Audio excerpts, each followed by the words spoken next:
आदाब, नमस्कार। मैं वसीम अख्तर और आप देख रहे हैं द लीडर हिंदी। यूपी के जिला बरेली में हाई स्कूल की छात्रा के अपहरण का सनसनीखेज मामला सामने आया है। उसके पिता को व्हाट्सएप पर फोटो भेजकर 15 लाख रुपए बतौर फिरौती देने के लिए कहा गया है। छात्रा की बरामदगी के लिए पुलिस के साथ एसओजी को भी लगा दिया गया है। शिद्दत की सर्दी में कोहरे के दौरान हादसों में सड़कें खून से सनी हैं। 6 लोगों की मौत हो जाने से उनके घर वाले गहरे सदमे में हैं। एक युवक की तो 1 साल बाद ही शादी होने जा रही थी, लेकिन उससे पहले ही जिंदगी का सफर खत्म हो गया। डिप्टी सीएम ब्रजेश पाठक बरेली में थे। वो एक सीएचसी की तारीफ और सपा सुप्रीमो अखिलेश यादव पर तीखा हमला बोल गए हैं। 8 साल के बेटे को छोड़कर महिला प्रेमी के साथ रफू चक्कर हुई है। साथ में जेवर और नकदी भी ले गई है। डीआईजी की अगुवाई में बरेली रेंज को फिर आईजीआरएस रैंकिंग में पहला स्थान मिला है। ठिरिया में अलाव पर गीली लकड़ी का शोर गूंजा है। खबरें और भी हैं, आइए आपको सभी की तफसील बताते हैं।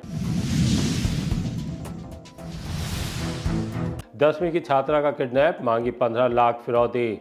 नवाबगंज थाने से एक सनसनीखेज मामला सामने आया है। कोचिंग के लिए निकली हाई स्कूल की छात्रा के अपहरण की जानकारी मिली है। उसे जिंदा छोड़ने के नाम पर 15 लाख रुपए की फिरौती मांगी गई है।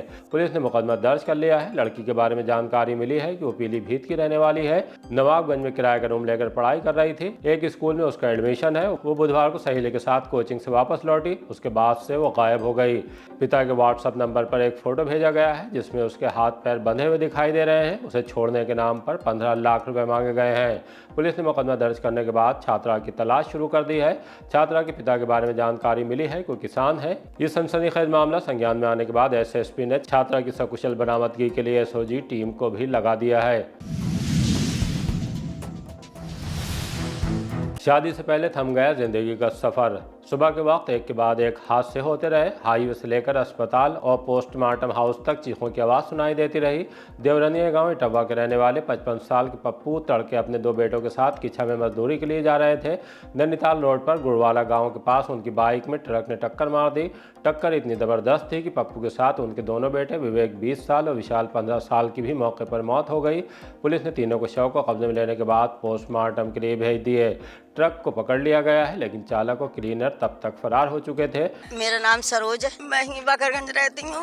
मेरे बच्चे होता है और उनके बेटे हैं दोनों। क्या हुआ था पूरा हादसा? मजदूरी करने जा रहे थे, काम करते थे यही लेबर वाला, तो ट्रक वाला आया पीछे से टक्कर मार के भाग गया। कितने लोग थे बाइक पर? 3 लोग थे, बाप बेटा तीनों थे। तीनों जी मौके पर तीनों ना बचे, एक बच जाता तो दिल का सवार आ जाता। 50। बच्चा है, एक 20 साल का, एक 15 साल का है। तीनों की मौत हो गई। परिवार में रहती है दादी है, बूढ़ी बाड़ी, और जी अभी थोड़ी देर का पहले है, करीबन 8 बजे के टाइम, 6 बजे के आसपास का ट्रक पकड़ गया है। ट्रक दूसरा बड़ा हादसा हाफिजगंज थाने के इलाके में पीलीभीत रोड पर राजश्री कॉलेज के सामने हुआ। ट्रक ने टुक टुक को रौंद दिया। उसमें 4 लोग सवार थे। मोहम्मद सलीम नसरुद्दीन की मौत हो गई। 2 गंभीर रूप से घायल हुए हैं। पुलिस ने उन्हें इलाज के लिए अस्पताल भेजा है। मृतक सलीम नसरुद्दीन गांव रिछोला के रहने वाले थे। वो नल लगाने का काम करते थे। उसी के लिए टुक टुक से जा रहे थे। मोहम्मद अकरम, कहाँ रहते हैं? महेंद्र नगर ढोरा, बनोई। क्या नाम था इनका, कहाँ के रहने वाले? सलीम रिछोला रहने वाले हैं। ये टुक टुक से आ रहे थे, एक्सीडेंट हो गया इनका ट्रक से। कहाँ पर एक्सीडेंट हुआ था? राजश्री हॉस्पिटल। कितने लोग सवार थे ई-रिक्शे में? 4 लोग, कितने लोगों की मौत हुई? 2 की। ट्रक पकड़ गया? ट्रक पकड़ गया। कब का हादसा ये? ये लगभग 8:30 बजे का। क्या करते हैं? ये नल गाड़ते हैं। कहाँ से कहाँ जा रहे थे? ये रिछोला से और लाड़पुर जा रहे थे। तीसरे हादसे में एक ऐसे युवक की मौत हुई कि सुनने वाले सिहर उठे। विथी चैनपुर के गांव भिडौलिया में मेडिकल स्टोर संचालक इरशाद हुसैन 27 साल अपनी फूफी के यहाँ दावत में गए थे। बाइक से लौटते वक्त गौसगंज के पास कार ने उनकी बाइक में टक्कर मार दी। हादसे में वो गंभीर रूप से घायल होने के बाद मौके पर ही उनकी सांसें थम गई। मेरा नाम मोहम्मद अली खां है। ये एक्सीडेंट हुआ था, अपनी फूफी के घर पर गए थे, वापस आ रहे थे तो नहर पे है, बड़ी नहर गौसगंज वाली, उस पर एक्सीडेंट हुआ था इनका। ये गौसगंज का नहर है, उसके पास में पदातपुर गांव, उसके पास हुआ था। किससे टकराए थे? ये कार थे, और ये कहाँ? ये बाइक से थे। नहीं, शादी नहीं हुई थी, 1 महीना रह गया था शादी में, एंगेजमेंट हुई। क्या करते थे? ये मेडिकल था इनका जी। इसके अलावा पीलीभीत बाईपास पर एक कार डिवाइडर पर चढ़ गई, लेकिन कोई घायल नहीं हुआ है। आंवला थाने के इलाके में पल्लू पहिए में फंस जाने पर बुजुर्ग महिला महारानी सड़क पर गिरने के बाद गंभीर रूप से घायल हो गई। वो बेटे के साथ बाइक से जा रही थी। भीमपुर गाँव की रहने वाली हैं। इलाज के लिए उन्हें जिला अस्पताल में भर्ती करा दिया गया है। हमारा नाम महारानी, जो धोती ही लग गई वहाँ गाड़ी में। कहाँ जा रही थी आप? बस शेर का सांझे को कर जाए भत्ती तो ही लाएगे। गाड़ी कौन चला रहा था? लड़का। डिप्टी सीएम पीर बढ़वा CHC के हुए मुरीद। दिवंगत भाजपा विधायक प्रोफेसर श्याम बिहारी लाल के घर श्रद्धांजलि अर्पित करने पहुंचे डिप्टी सीएम ब्रजेश पाठक ने पीर बढ़वा CHC का निरीक्षण भी किया। यहां साफ सफाई, रखरखाव और मरीजों तीमारदारों के साथ अच्छे व्यवहार की उन्होंने खूब तारीफ की। वो इतने खुश हो गए कि प्रदेश के सभी अधीक्षकों को सलाह दी कि वो पीर बढ़वा से सीख लें। पहले आपको दिखाते हैं कि डिप्टी सीएम ने किस तरह से निरीक्षण किया, फिर सुनवाएंगे कि उन्होंने क्या कहा।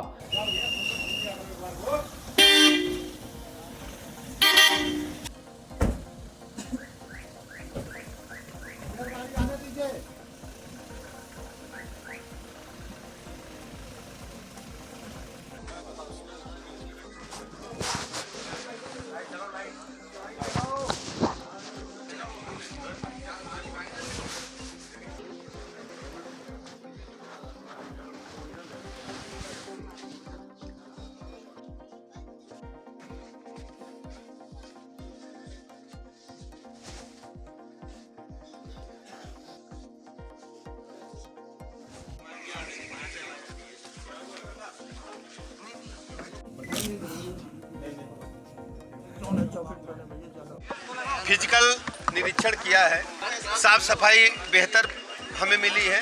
मरीजों के साथ यहाँ का चिकित्सकों का, स्टाफ का व्यवहार बहुत अच्छा है और दवाइयाँ पर्याप्त मात्रा में उपलब्ध हैं।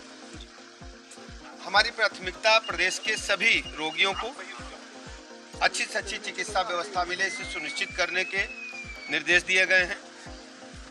ये अर्बन PSC के जो चिकित्सक हैं यहाँ जो उपलब्ध हैं, उन लोगों ने बेहतर काम किया है। मैं प्रदेश के सभी अपने अधीक्षकों से कहता हूँ कि सभी अस्पतालों को इसी प्रकार से रखरखाव रखें, मरीजों के साथ अच्छा व्यवहार करें और हमारे पास दवाइयों की कोई कमी नहीं है। सभी दवाइयाँ इंडेंट करके अपने अस्पतालों में रखें और मरीजों को उपलब्ध कराएं। हर स्थिति में बेहतर से बेहतर चिकित्सा व्यवस्था उपलब्ध हो, ये हमारी प्राथमिकता है। समाजवादी पार्टी के सुप्रीमो अखिलेश यादव के बयान से जुड़े सवाल पर वो काफी तीखा बोल गए हैं। उससे भी आपको रूबरू कराते हैं। आज अखिलेश यादव ने पीडीए से अपील की है, पीडीए का आह्वान किया। उन्होंने कहा है कि जमीन की भूखी भाजपा जो है कोई भी दरअसल समाजवादी पार्टी के मुखिया को पहले आप लोग पूछो। आप चर्चा तो सबकी करते हो, लेकिन पार्टी तो एक खानदान की है, पार्टी तो समाजवादी पार्टी के एक परिवार की है। आप क्या अपने एजेंडे में सबको शामिल कर रहे हो?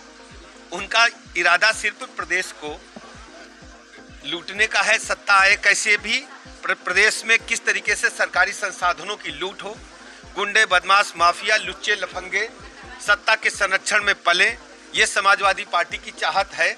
वो प्रदेश के लोग कभी भी उन्हें स्वीकार नहीं करेंगे। जब जब सपा सत्ता में रही है, तब तब प्रदेश में गुंडे बदमाशों का राज रहा है, उनका बोलबाला रहा है। आज प्रदेश इंफ्रास्ट्रक्चर से के लाइन ऑर्डर तक नंबर 1 पर है। निवेश के लिए बेहतर डेस्टिनेशन बना है। सड़क, पानी, बिजली, स्कूल, अस्पताल, जो मूलभूत आवश्यकताएं हैं, हर क्षेत्र में जनता का भरोसा भारतीय जनता पार्टी की सरकार ने जीता है। माननीय प्रधानमंत्री नरेंद्र मोदी जी की गरीब कल्याण योजनाओं ने जन जन का भरोसा जीता है। 25 करोड़ लोग देश के गरीबी की रेखा से ऊपर आए हैं और आज भी कोरोना महामारी के काल से लेकर अब तक देश के 80 करोड़ लोगों को निःशुल्क राशन मिल रहा है। समाजवादी पार्टी के मुखिया अच्छी तरह जानते हैं उनकी दाल गलने वाली नहीं है, इसलिए वो दूसरे का नाम का सहारा लेकर, दूसरे के जाति का सहारा लेकर चुनाव की वैतरणी पार करना चाहते हैं, जो उनका सपना कभी पूरा नहीं होगा। चोरी के 40 सिल्वर फ्रेम के साथ 5 गिरफ्तार। थाना मीरगंज पुलिस ने बड़ी कार्रवाई करते हुए वाहन चेकिंग के दौरान चोरी का माल ले जा रहे 5 लोगों को गिरफ्तार कर लिया है। उनके कब्जे से बिजली पोल में इस्तेमाल होने वाले 40 सिल्वर फ्रेम, एक तमंचा 315 बोर, एक जिंदा कारतूस, एक टेम्पो और 3 मोबाइल फ़ोन बरामद हुए हैं। पुलिस के मुताबिक 7 और 8 जनवरी की रात नतपुरा रोड पर संदिग्ध वाहनों की चेकिंग चल रही थी। इसी दौरान एक टेम्पो को रोका गया, जिसकी तलाशी में चोरी के सिल्वर फ्रेम और अवैध तमंचा बरामद हुआ है। इस पर थाना मीरगंज में मुकदमा दर्ज कर लिया गया। गिरफ्तार आरोपियों में एबलन सिंह, मुनीश कुमार, राजीव, धनपाल और शान आलम है। पूछताछ में मुख्य अभियुक्त एबलन सिंह ने बताया कि सिल्वर फ्रेम थाना सिरौली के इलाके से चोरी किए गए थे और उन्हें शान आलम को बेचने के लिए ले जाया जा रहा था। शान आलम ने स्वीकार किया कि चोरी का माल मुरादाबाद में अनवार नाम के शख्स को बेच देता था। एबलन सिंह पर पहले से कई आपराधिक मुकदमे दर्ज हैं। बरामद टेम्पो धनपाल सिंह के पिता के नाम पर दर्ज है। वाराणसी, अयोध्या, मथुरा के बाद अब बरेली। उत्तर प्रदेश विधान परिषद के सभापति कुंवर महाराज सिंह की अध्यक्षता में समिति की बैठक विकास भवन सभागार में हुई। समिति ने नगर निगम एवं बरेली विकास प्राधिकरण के कार्यों की प्रशंसा की। वायु गुणवत्ता सुधार के लिए मेवाकी वन, ठोक अपशिष्ट प्रबंधन, स्वच्छ जल आपूर्ति एवं ओवरहेड टैंकों की नियमित सफाई पर जोर दिया। नगर आयुक्त को प्रतिदिन कम से कम 1 वार्ड का निरीक्षण स्वयं करने के लिए कहा है। जिला पंचायत की समीक्षा के दौरान भूमि का रजिस्टर तैयार कर उसे ऑनलाइन दर्ज करने के निर्देश दिए। डीएम अविनाश सिंह ने इस दौरान बताया कि धार्मिक पर्यटन के क्षेत्र में बरेली को अयोध्या, वाराणसी एवं मथुरा के बाद प्रमुख स्थान दिलाने के प्रयास किए जा रहे हैं। जवाब नहीं दे पाने पर आवास विकास के अभियंता और नवाबगंज के अधिशासी अधिकारी को लखनऊ तलब कर लिया गया है।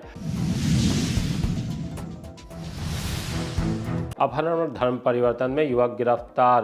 थाना केवड़िया पुलिस ने उस युवक को गिरफ्तार कर लिया है जो दूसरे समुदाय की किशोरी को बहला फुसला कर ले गया था। बाद में उसका अवैध रूप से धर्म परिवर्तन कराया गया। पुलिस ने इस मामले में लगातार दबिश देने के बाद आखिरकार मुख्य अभियुक्त रेहान को डैम चौराहे से गिरफ्तार कर लिया। किशोरी को भी बरामद कर लिया गया है। इस संबंध में रेहान समेत 3 पर मुकदमा पहले ही दर्ज कर लिया गया था।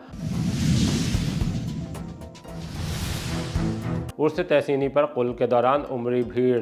मजहर मुफ्ती आदम हिंद मुहद्दिस बरेलवी हजरत अल्लामा तहसीन रदा खान का 19वां उर्स शान शौकत के साथ मुकम्मल हुआ।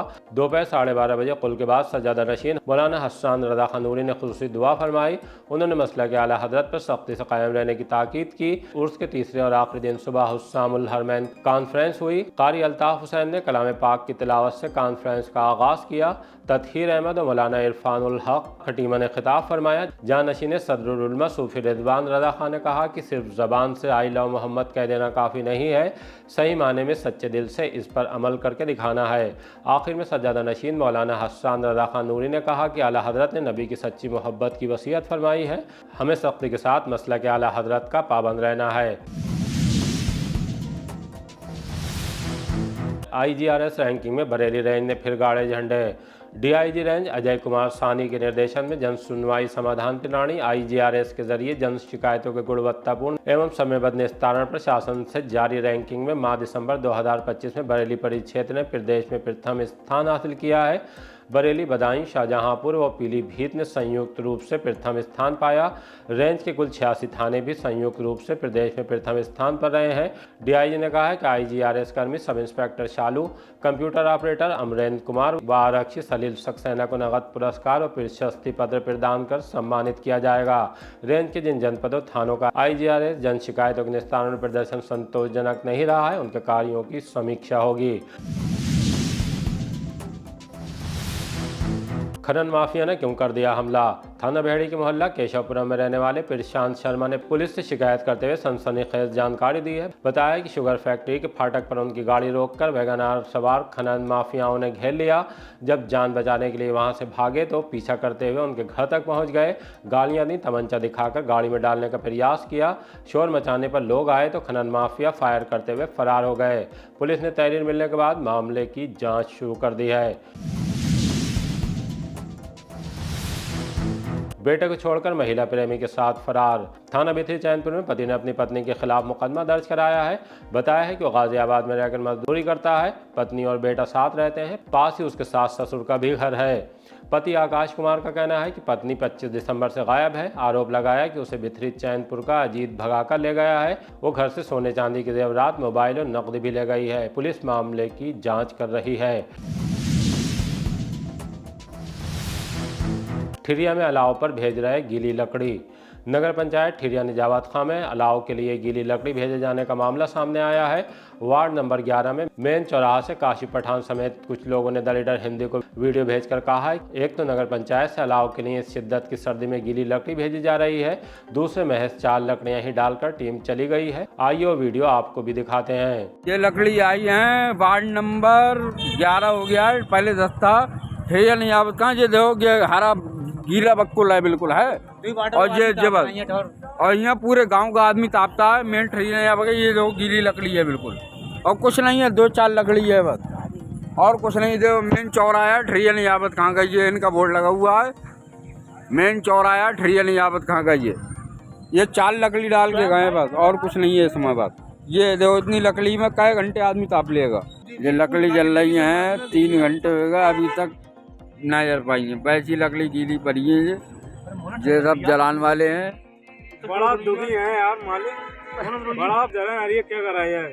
2-4 घंटे ये मदार चौराहा है, ठेरिया निजावत खां का मदार चौराहा है, ऑटो स्टैंड है, कोई लकड़ी नहीं जल पा रही। इतना गीला माल और 4 लकड़ियाँ हैं, और 8-10 लकड़ी जो बालक अपने घर से लाए हैं अभी।